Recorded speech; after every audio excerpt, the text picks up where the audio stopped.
Well, folks, we had a good run, but officially this week I'm calling it. I'm getting off the Satan train. Woo woo.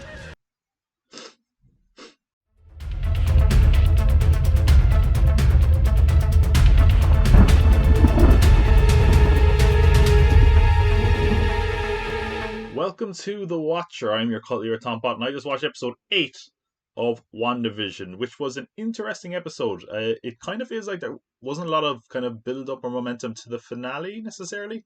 And it is weird that the second last episode was sort of a flashback episode, but I think it was really effective. I think they found a real kind of opportunity to find some emotional resonance with Wanda, and it was very, very interesting seeing some of these gaps filled in. Sort of dismissed some theories. I think because of that, we might not necessarily be building up to a satisfying finale, which I'll get to in a minute. But what I'll do is I'll go through the episode. As I said, I did really like this episode. It probably is up there with one of my favorite episodes overall. But I think we'll go through it bit by bit. It was, again, as a lot of us expected, they ditched the sitcom formula this week and kind of basically went through Wanda's history. And they did it in a very visually interesting way, to be fair to them, because it did actually. I was kind of worried it would just be flashback, flashback, flashback, but having kind of Wanda and Agatha be there at times and sort of commentating over it in certain instances did make it a bit more refreshing than it could have been. And honestly, they nailed it as far as the emotions of the scene goes. So because of that, it made what could have been a sort of unnecessary episode feel essential, which is really as much as you can give them in this situation. But as I kind of expected after the big reveal of last week, we got some flashback for Agatha, and we mentioned Salem, and it was very appropriate because our flashback showed Agatha Harkness at the Salem witch trials, where she is confronted by multiple witches, including her mother, for her use of dark magic. And in this moment, I mean, we knew this wasn't going to end well because the mother had a brooch, and I was like, "That's the brooch Agatha wears." Oh no! So yeah, she managed to turn the spells back on them, seemingly sucked them of their powers. So maybe that explains why she's so powerful. And in that moment, uh, I guess we kind of see the sort of birth of Agatha into this evil character full on. She kills all the other witches, including her mother. Although I did think the visuals in this scene were a little bland at times. I did think at first of all it did a good job of sort of making the magic look a little bit, if not totally different from some of the other magic we've seen Wanda, for example, use. One thing I did like was the kind of visual flair of the kind of crown going onto the mother's head when she used powers to kind of be a kind of a witch queen. I thought that was interesting. But yeah, that kind of gave us a little bit of backstory into Agatha Harkness, which we haven't. I thought we'd get more, to be honest. I did say last week I thought we were going to get a flashback. It's pretty much what I expected. I kind of thought we might get a bit more, but maybe there's more yet to come. But after that scene, we go back to the garage or the dungeon or the basement, I guess, whatever you want to call it, where we last left Wanda being confronted by Agatha. There's a few things I really liked about this. Number one, she was talking to the bunny, and the bunny seemingly talked back. So I don't know, was that she could have been playing glib? Maybe the rabbit actually is someone. Probably not Satan, which I'll get to in a minute. The other thing I loved is that, and it sort of makes perfect sense that they did this and it was kind of long overdue, especially when you're bringing magic into the world. Like Agatha is a trained witch, and if magic exists in this universe, there's people who practice magic. Someone like Doctor Strange, studied magic for years to be who he is. And Wanda basically was like, "Oh, here's a stone. I got my magic. Here we go. All my powers. I can do anything." And it's like, yeah, well, how does that work? She has to kind of have learned, and that was something that they really showed very well in this scene because she was just clearly outmatched. Even though she could well be more powerful, she just didn't know or have any control of it. Like they showed, she had runes on the wall so that magic couldn't be used against her, and she just had no idea what that was. It was just a really interesting scene. It was kind of like brain over brawn, in some regards. And again, I think that was something that was certainly well needed because yeah, Wanda hasn't been training in magic, so how is she able to do all the things she does? And surely, if she could just do all that, what is the advantage of training in magic at all? And here we're kind of seeing it that Well, at the end they kind of go into it a bit more, but she's certainly going to need a teacher. And as I said, in the comics, a lot of time Agatha is that teacher. We know she's going to be in Doctor Strange. Could Doctor Strange be kind of giving her some guidance as well? But from there, basically, Agatha wants to find out how you did this, and they essentially I confirm multiple times in this episode, Westview is all Wanda, seemingly, unless they kind of pull the rug out from under us in the last episode. She did all this, and Agatha is shocked that she was able to do something as complex as this, and which is weird because like it was Agatha all along. Not really. As catchy as that song was, doesn't look like it here. So yeah, we have a few things, but what also was interesting, and we go into that into what we go through our flashbacks in a minute, but she talks about Pietro. And basically says, yeah, it was a fake Pietro, which a lot of people have speculated anyway, especially because there was a Funko Toys leak, which was an Evan Peters Quicksilver, and the title of it was Pietro Maximov. So it was like, okay, again, we didn't see any more of him in this episode. I wonder how you can do that without being totally disappointing. If it is just like, ha, you thought it was someone from the multiverse and it's not, that's gonna really annoy people. So interesting. I also was really waiting for an Aaron Taylor Johnson cameo, and I felt like this was the episode to do it in, and he's still not here. So you didn't see that coming? As we said, she's controlling Westview. She's sort of not sure herself. It seems like she's like, I didn't do anything, kind of thing, you know. Um, so from there, the kids have been stashed away, so Wanda has no choice but to go on this journey with Agatha, so she can try find out how Wanda managed to achieve all this. And the first stop on this depressing roller coaster journey is into their childhood, which it was actually quite interesting for a lot of reasons. It sort of answered a lot of this why the sitcoms are so pivotal. It tied back into the commercial we saw in the first episode of the Stark Toaster, and it kind of did a great job of establishing Sokovia as this place of unrest. So basically, we start with the parents are here. They have a TV night, and in TV night they watch classic sitcoms. So the dad has like a big suitcase of all these sitcoms, which I like. If I'm working on the timeline, you have to kind of try figure out whether that made any sense. Like, was this episode thing on DVD? But you can overlook that. I mean, if nothing else, you're like, oh, they're bootlegs, whatever. Even though they're pretty good quality bootlegs, that you should buy DVDs in Sokovia, man. They look pretty good, especially that Dick Van Dyke Show box set. But anyway, they also did a good job of showing that there was still unrest in Sokovia. The mother looks out the window, and there's clearly like a lot of fighting still going on, which was good to see. I mean, it wasn't good that they were fighting or that there was war and death. It was just that it was good that they made it very clear, hey, Sokovia is still in a period of unrest. And again, I like that we kind of learned that is how Wanda learned English, because that's something that you hear every now and then, especially with like soccer players that come to play in Europe. They're like, oh, I learned English from The Big Lebowski or The Godfather. I don't know if they learned from The Big Lebowski, but I've heard The Godfather mentioned more than once. So it's a nice little touch. We also kind of get a very tongue-in-cheek moment where Agatha's like, "Oh, that accent comes and goes, doesn't it?" Which it sure does. But yeah, it was interesting, and unfortunately for Wanda, she just can't have a moment of happiness. It seems like, because in that moment when they're watching the TV, we see the scene that we heard referenced previously in the show, or we all assume it was alluded to when we saw the Stark Toaster. This is very much confirmed by the beeping and the red light, in particular when the bomb came through. But yeah, we heard her talk with the scene in Age of Ultron. We wait for 2 days for Tony Stark to kill us.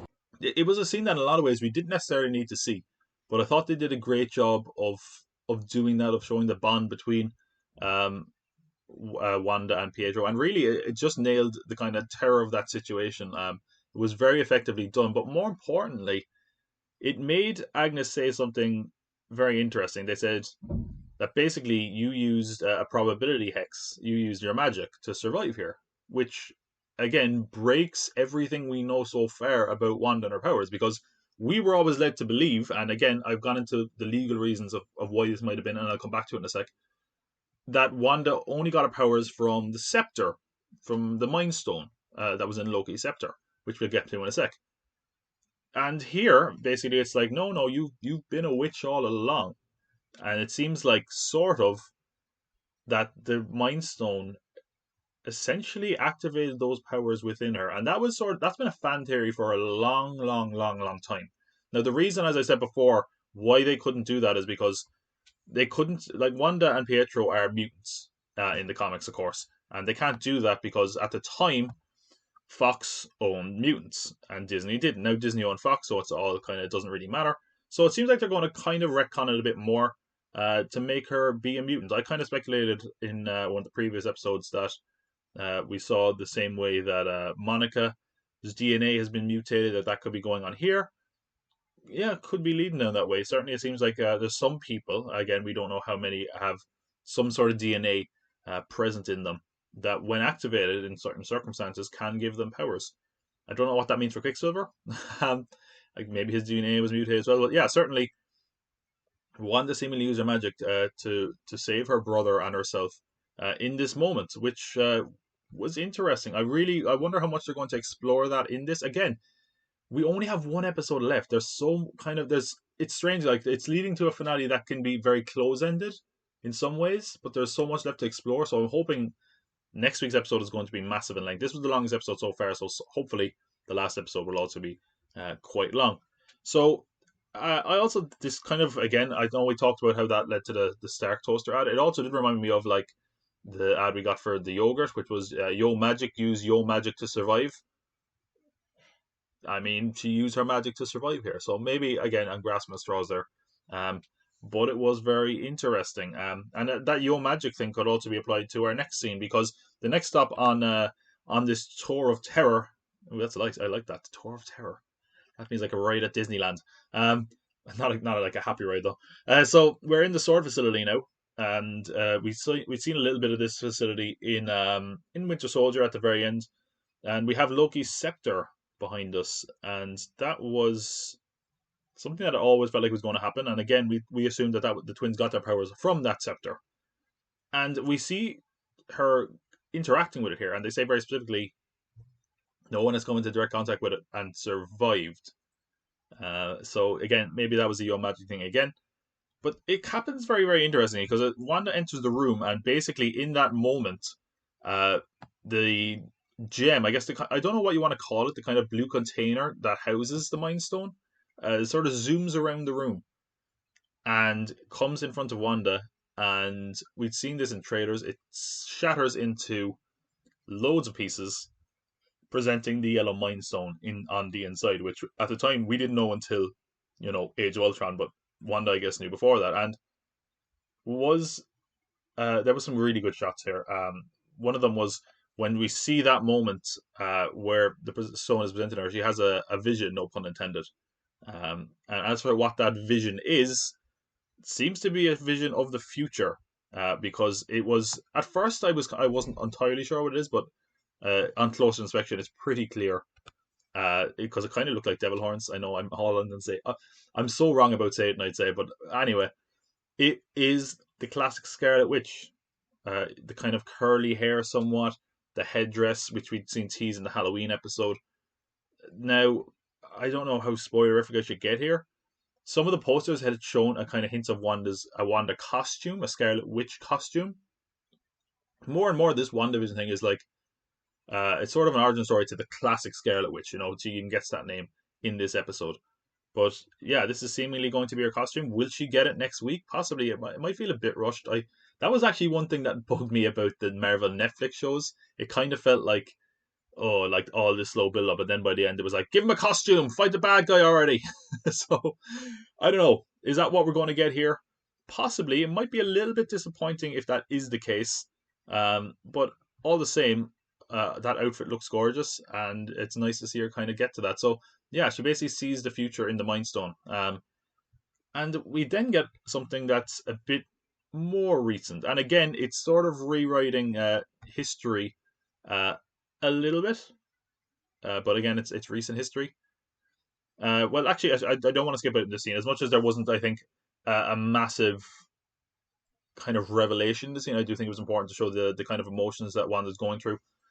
We had that moment in from Civil War where she's kind of in the Avengers compound, and again, we don't know if it was during Civil War. It could have just been in between Age of Ultron and Civil War, obviously, where she's basically just talks a bit about her grief about losing her brother, which again, as we mentioned, was really kind of absent from the MCU until now, and basically the idea that nothing can bring him back, and that Vision was sort of the only one there for her to comfort her, that she was alone except for him, and they're actually watching sitcoms again. They're watching Malcolm in the Middle, and it's that kind of very sweet moment where uh, Wanda kind of helps Vision find some of his humanity, and Vision kind of helps Wanda kind of through her grief. You know, there's a gorgeous line. But what is grief? If not love, persevering. Which was just a lovely scene. And it really showed the kind of love that Wanda and Vision have for each other, that kind of bond, and how they kind of fell in love, because it was sort of leaped over to a certain degree in the MCU. It was just like, it was at times, I will say, it was kind of just like, hey, that's what happens in the comics, so there you go. But here it was that kind of moment that obviously it all happened off screen, and this is our first kind of insight into seeing it. So it was nice to kind of see them address what could have been kind of a weak point throughout the MCU, in that we didn't get to see her necessarily grieve much for Pietro, or necessarily her and Vision fall in love. So it was nice to see this and everything. She'd lost everyone, and now that Vision is gone, she has really lost everyone. Vision brought her back, and now Vision is gone. What happens next? The question is Vision fully gone? Because the next stop on this terror tour is the sword facility. Now, we had been led to believe by Hayward that she stole Vision's body. She didn't. So I don't know if that's him trying to gaslight her, or basically. And the question is, what is Hayward's motivation in all this? And we kind of get an insight to it at the end. But he's one thing I kind of felt like at the start was Hayward was just very generic, like, oh, I'm the bad guy, I'm bad sword agent here. But it does seem like he's got a bit more going on as far as why he's lying and this kind of thing. So he lied to her, I guess, so that maybe because she might not be aware and she might turn herself in. I don't know. But she didn't see a Vision's body. So what happens is she goes to the store facility, and this was a very good scene where we were on about dismantling the Vision, and we talked about this with Project Cataract before. So they basically say we're dismantling a weapon, and he's not a weapon to Wanda. You know, he was never a weapon. He's sentient, but he's not a weapon, and as much as he has amazing power. And then Sword are saying we're not comfortable that Wanda could revive him. Now she says that she can't. So again, she's not fully aware of her own powers again, and that probably does come back to her kind of lack of training when it comes to magic. And then they say basically, I mean, if nothing else, that's $3 billion worth of vibranium. You can't just bury that. That's a lot of money. Like, um, and he basically says he's not yours to take, and that is when Wanda kind of flips out. And these are the kinds of scenes that we saw that Hayward presented to us in episodes past, where she broke the glass and flies down there and starts interacting with Vision. But basically, she goes down there and kind of puts her hand over his head to kind of feel his consciousness, and she says basically she can't feel him there. And in that moment, thankfully, we thought she might go full villain. She doesn't. She leaves in relative peace, aside from breaking a window, I guess. And she gets to her car, and in her car is a letter. Now, in my head, I'm still so set on the Satan idea. I was like, is someone leaving a letter? Satan's like, hey, Wanda. It's not, because we see that she drives to Westview, New Jersey. And again, we're not entirely clear why she's going there at first. But we see her go through the town. We see kind of some of the landmarks that we see throughout the episode. See some of the neighbors, the characters that live in the neighborhood, including Deborah Jo Rupp, for example, and Fred, I think, is the guy with the mustache. And it's not Fred, it's Norm, I think. So and she gets to the house. Of course, we were like, oh, that's where the house is in the show. And as it turns out, a very heartbreaking moment. The letter was a property deed. Vision had bought them somewhere to build a house, and as the note says, with a heart, to grow old in. So that was such an emotional gut punch, man. You really do feel for Wanda throughout this episode, and it was a very emotional episode in that regard. You know, they really did a great job of showing how she lost everyone she loved, and really not only that, but she lost her future when she lost Vision. And it was just a really effectively done scene, and a lot of the time it feels like Marvel gets some sort of criticism for not kind of exploring the emotions of their character, for just delivering on the special effects moments. And it feels like, at least in this regard, in this episode, they sort of address some of those issues that people have, and let the character Wanda just feel, as much as it was kind of upsetting as a viewer to watch at times. So yeah, that was a great moment. And in that moment, Wanda seemingly kind of taking stock of everything she's lost, and this is probably the closest, possibly, seeming like with the way the show ending is going, this is probably as close as we're going to get to that House of M moment where she just kind of loses her mind and explodes in magic. That's a weird term, and kind of loses her mind a bit, and that is what leads to Westview becoming a hex because magic sort of just explodes out of her. The town gets enveloped by all this magic put into this hex. The house around her starts to build, and of course, most pivotally, is the fact that she brings Vision into existence. Now, this was interesting for a few regards. Um, One thing was that obviously Wanda's powers manifest themselves in color red. As she's doing this, yellow is coming out of her as well, and that yellow is forming Vision. I don't know why. Maybe we're looking into it. Maybe they just needed some sort of visual, distinction for the recreation of Vision. Obviously, yellow is the color of the Mind Stone. Is it the Mind Stone working itself through Wanda? Maybe not. Maybe it is just Wanda, but it's also not entirely clear if this was a sort of a conscious action. It didn't really look like she was like, okay, here we go. I'm going to bring the house back and Vision. But I don't know. It's very interesting from that regard because we're not fully aware yet. Did she do this purposefully? We don't know, but regardless, it does seem like all of this was Wanda. In fact, as much as it's been kind of beta switch and theories throughout all that, yeah, it seems like this was all Wanda. And seeing this, Agatha seems to realize that it is also all Wanda, and she has now a better understanding of who Wanda is. So when all this happens, we kind of see we kind of pan out and we see the fourth wall, which is the studio audience of this set, and in the audience is Agatha clapping, which is then disrupted by the sound of Wanda's kids screaming for help for Wanda, and she runs outside and sees Agatha Harkness in her full witchy regalia, which I loved, um, choking the two kids. Again, we can now assume that the kids are real because of what she says to Wanda, and she basically says that you should be a myth, that you're being capable of spontaneous creation. She knows what she's been using, and that's chaos magic, which makes her a Scarlet Witch. Credits. Or please stand by. Which we have sort of grown to hate because anytime it's like, what's happening? Stand by. God damn you, motherfucker. Um, that is the episode. So I will firstly address that if she can bring back life. That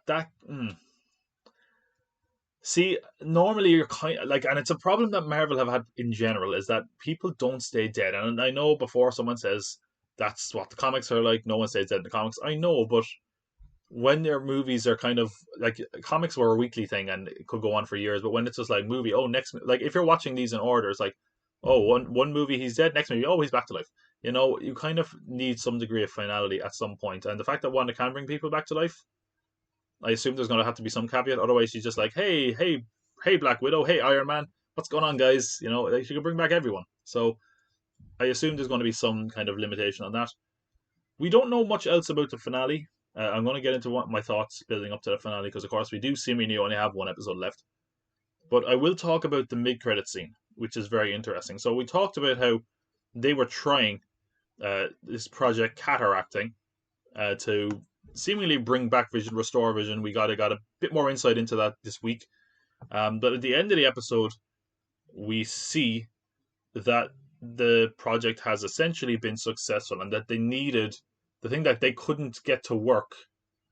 What they needed to get this to work was the magic, a little bit of magic from Scarlet Witch, and that they got that from the drone that she attacked, and because of that, they are able to bring back Vision. Now, it's not the same Vision, obviously. Okay, so we were made aware that Wanda didn't steal the body. This is Vision's body, but they've restored him to be the White Vision. Now, the White Vision in the comics is interesting because it's essentially sort of the same thing. They revive Vision, but Simon Williams, who in the comics is kind of the inspiration for the brainwaves of Vision is now back to life and doesn't want them to use it. So the white Vision that we get with the West Coast Avengers is sort of an emotionless artificial intelligence husk. You have to assume it's going to be like that in this as well.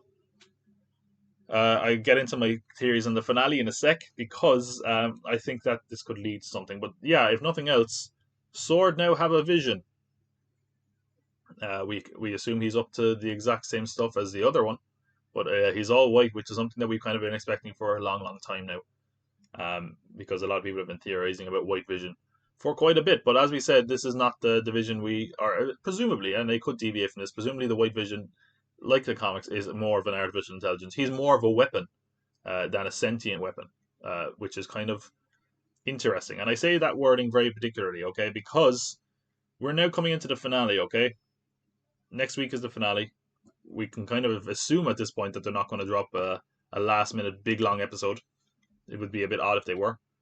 So where does the finale leave us? What exactly are we gonna do? I'm gonna do Tom's theories again. I might as well do it, even though seemingly the Satan thing is wrong. Again, there probably is somewhere you could still fit the Satan thing in. It just seems like it would be kind of forced at this point. I think what we're going to see is, and again, it comes down to sentient weapon. Okay, Vision that Wanda has is the sentient one. The one that Sword have is the weapon part. Okay. Now again, you could condense this into body and soul as well. So I wonder they could possibly merge because we know that WandaVision can't live outside the hex, whereas this one can. One is body, one is soul. Somehow, if they were to merge, and we have seen things merge within the hex. Remember, Monica's clothes became a bulletproof vest, and clothes became the same thing. Could we be getting the proper Vision back to the MCU? Are these going to merge into one functioning Vision? Maybe. Now, the thing is as well, if we do that, I don't know, was this whole thing just like, hey, Wanda's suffering's over, she's got Vision back. They have teased there's going to be a very sad ending. Maybe none of this is going to be, resolved here either, of course, which would be a kind of a disappointing. Is this, like, if this is just like kind of a 9-episode tease for Doctor Strange 2, that's kind of a letdown. Not saying that I haven't enjoyed this all the same. For my thoughts on the finale, I think it is going to be a big old light show. It's going to be Vision and Scarlet Witch versus White Vision and Agatha Harkness, and I hope there's more to it than that because that would be a bit of a letdown. Oh, I don't know. So yeah, I guess what finale theories? What's the finale going to be? Who's going to show up, if anyone? Because the other question we heard is that the aerospace engineer could be someone. Is it though? And are we going to find that out here? Okay, so let's try answer a few big kind of questions. Okay, who do we think Quicksilver is? Because God, it really does seem like he's no one, and that's so disappointing. It just feels like a big red herring, and that's so annoying because like they've hit the multiverse stuff a lot, and again, it could still be, Quicksilver from the X-Men universe. But it's hard to say right now. Who is Quicksilver? Is he a nobody? Is he an agent? Is he the multiverse one? In my opinion, I'm going to say he has to be the multiverse one. And I'm not saying that because it makes any logical sense. I'm just saying that because I think they're going to piss a lot of people off if it's not, to be honest. I mean, they could have just brought back Aaron Taylor-Johnson if they wanted. So I think the fact that they wanted to do Evan Peters, why would you do that otherwise? I think it could really annoy some people. Okay, number 2. Who's the aerospace engineer? Are we going to find out who the aerospace engineer is? I don't think it's a Fantastic Four thing. I wonder if it's just going to be an already established character, like maybe War Machine or something. Yeah, are we going to find it out here? I don't know. Maybe in passing. I think it might, but I don't think it's going to be like a big scene. Like it might just be like, "Hey, thanks for that car. You're welcome, Monica." Number 3. I guess a question could be: is Satan going to be involved? No. Seems like Wanda did all this. Is the devil just going to be like, "Hey, I kind of contained it.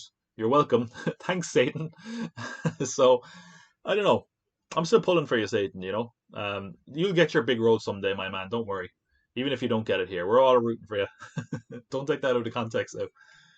I think this might help set up Mephisto or Nightmare or whoever for Doctor Strange. I don't think they're going to have a massive role here, but I do think it's kind of maybe be teased here. Number 4, what is the book? Most people are pretty much sold on the fact that it's the Darkhold, which means that they were kind of ignoring some of the MCU or the Agents of Shield stuff. I mean, they could again retcon all that stuff as they have done in the past. I don't know. I don't think the answer to the book is going to be that interesting, to be honest. I think it'll be like the comic readers will be like, "Oh, yay, it's that book," but I don't think it's going to be like some massive revelation to general audiences. What is the ultimate ending of WandaVision going to be? Where's it going to leave us in the MCU? Okay, is Wanda going to be a villain? I don't think she's going to be a villain. I think you don't put. Although I don't know, I don't think they're going to go full villain on her. I was going to say what I was going to say there was I don't think they make her a villain after doing all this sympathetic stuff, but that is what you would do if you wanted to make your hero a villain as well. I don't think they're going to make her a villain. I think they might show her struggling going forward. But all that depends on how this ends in general, you know. And as I said, they did say it was going to be a sad ending. What's going to happen with Vision? I think we're going to get the Vision back. I think Vision's going to merge. What happens to Agatha going forward? I don't know, like because it's like they've done a great job, kind of not being too Marvel-y, as in some of the critiques towards Marvel. And if the last episode is just like pew pew pew pew, that's kind of disappointing.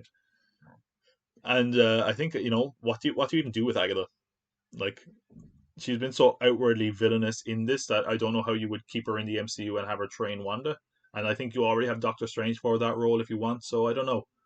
Um, she will be banished. Maybe they'll turn her into something. She turned into another rabbit. Uh, are the kids real? It certainly seems like the kids are real. If Wanda can make life, she seemingly made the kids. So presumably the kids are going to survive and eventually be young Avengers, possibly. But again, there's a lot of seeds here planted for future entries, some of which probably won't pay off. And I guess the final answer is who is the big actor Paul Bettany is going to work with, and who is he playing? Again, answers have ranged from someone playing Mephisto to someone for playing Magneto, or maybe even Ian McKellen from the multiverse playing Magneto, or just one of the Avengers actors he never got to act with. That we're all like, oh, you were never in a scene, with Benedict Cumberbatch. But again, I mean, I assume they've been in some, they probably acted together in something. They're both British actors for a while. Yeah, I don't know who that's going to be. I'm kind of glad I don't know who it's going to be, to be honest. It's hard to say though. I would have to assume there has to be more multiverse stuff in this, because if it does these Doctor Strange, I think here is a good part to introduce it in, because they've teased it already with Evan Peters. So I think the fact that it is going to be Evan Peters from the multiverse in my head means it's going to be someone from the multiverse, whether that's someone from the X-Men. But again, the question is, who do you bring from the X-Men that you're happy to put a franchise on going forward? Like, there's no point. I don't know if you bother bringing back Ian McKellen or Patrick Stewart for X-Men, because if the X-Men going forward, and again, we don't have any date for the Marvel X-Men film, like by the time you get around to that, I mean, they're not going to be around forever, those guys. I think they probably want someone a bit younger that they can build a franchise on. That's no disrespect to them. I mean, they've done excellent in their role. But I honestly kind of feel the same way about Hugh Jackman as Wolverine. I mean, the guy's already played the role for 20 years. I mean, does he necessarily want to come back after Logan and then be like, hey, we're going to be doing X-Men films for another 20 years? Like, I don't know. And then, I mean, if they're going with the kind of the fateful version of the X-Men origin, Wolverine's not around anyway. So I don't know. There's a lot of interesting questions to be answered. Still, even though we got some answers here, not entirely clear where the finale is going to leave us. But nevertheless, I'm very excited to see how it goes. And of course, I'm going to be going through it in massive detail next week. So I hope you will come back for that, because remember, I'll be watching. Take care.